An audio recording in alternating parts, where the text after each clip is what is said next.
What makes this tree really impressive is its size. Montpelier Parks Director and tree warden Jeff Bayer spends a lot of time tracking the health of the trees in town. Healthy trees communicates to others the vibrancy and health of the community. Based on the large and hardy trees lining many of its streets, Montpelier is a very healthy community. It's right in between the sidewalk and the road. There's very little soil. Salt, cars, sidewalk plows. For a tree to get to the size and scale is really unusual, unique, and an incredible amount of time to get to this size. Because of harsh conditions, a lot of street trees only last about 5 to 7 years, according to Bayer. What makes Montpelier's downtown unique is the size and age of many of the trees. Bayer thinks this one is over 50 years old. But that's not the only reason he pays special attention to it. Almost all of our significant downtown trees within the sidewalk areas, the ones that are huge and beautiful, most of them, a really high percentage, are ash trees. Ash trees are popular in many Vermont towns because they're fast-growing and one of the few native species that is salt-tolerant, an important characteristic for any street tree in Vermont. Bayer estimates that ash makes up about 25% of Montpelier's downtown trees. But those trees are facing a deadly threat. When that comes through, we'll go from this beautiful, graceful canopy to just about a blank slate. That's what we're facing, and I'm sure many other communities are facing with the ash tree. What communities and ash trees are facing is a relentless predator that leaves destruction in its wake. The emerald ash borer is an invasive insect from Asia. It was first introduced out in the Detroit area. And what happened in Michigan was it took them a while to really recognize what it was and to figure it out. Though not large in size, the emerald ash borer, or EAB, can overwhelm in numbers. Often spread to new areas on firewood, the signs of an infestation can remain subtle until it's too late. It's hard to find it initially when it first comes into an area. Oftentimes you don't see the damage for 2 or 3 years until after the insects really become established in a tree or a group of trees.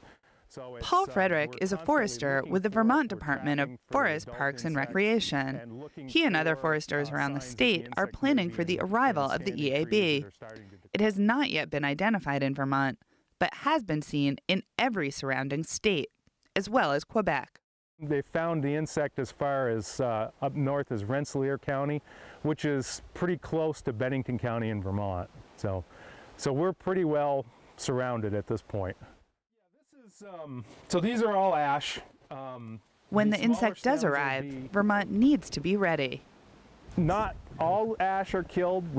They've been able to determine that there are some ash that survive, but 98% of the ash essentially dies in those areas from the infestation eventually. A hard wood with an appealing pattern, ash is used to make products from sporting gear and tools to fine furniture. At about 7% of the standing wood in the state, around 150 million trees, the economic impact of a near total die-off of ash could be enormous. Not to mention the cost to communities and homeowners who will have to remove or replace their ash trees. As part of the preparedness plan, you really need to know how many ash trees you have, how vulnerable is your community. John Aquilashik is a member of Montpelier's Tree Board, a volunteer group that helps maintain downtown trees as well as plan for the future. He took the lead on a preparedness plan for the city. The question is not if, but when. And it's going to happen, so it's important for the community to be prepared for the emerald ash borer's arrival, because it will cause havoc with our ash trees. Across the country, there are billions of ash trees that are at stake here, and millions have been killed by the emerald ash borer. When I started working on the plan, 19 states were infested. Now it's up to 22. So the emerald ash borer is on the move. The larvae create a gallery right under the bark, as you can see here, and it's a serpentine kind of gallery where they're chewing away and getting larger. As part of the preparedness plan, Aqualogic and others have been conducting an inventory of the ash trees in the area. With this information, they've been able to make recommendations to the City Council regarding the potential economic impact of the insect, as well as steps the community can start taking now to brace for that impact. When the emerald ash borer arrives, it can spread quickly throughout the city. And the emerald ash borer will kill the tree becomes very brittle and becomes dangerous to both cars and people.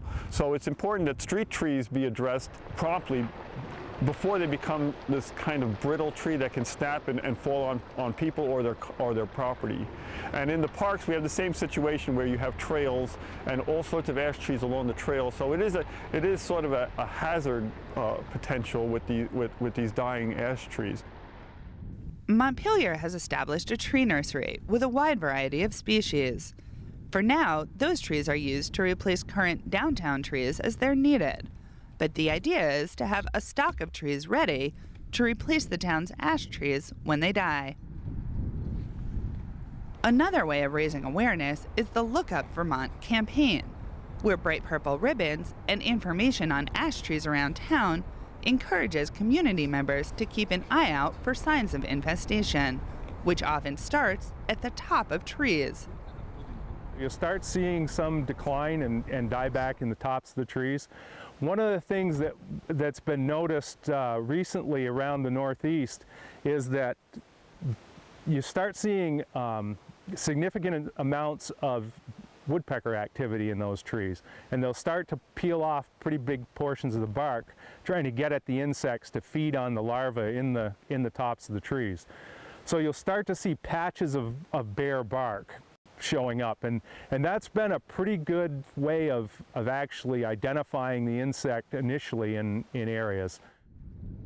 The hope is that an infestation will be spotted early enough to slow the spread, and possibly even give communities the option of using pesticides or other measures to protect some of their most valuable ash trees until the threat passes.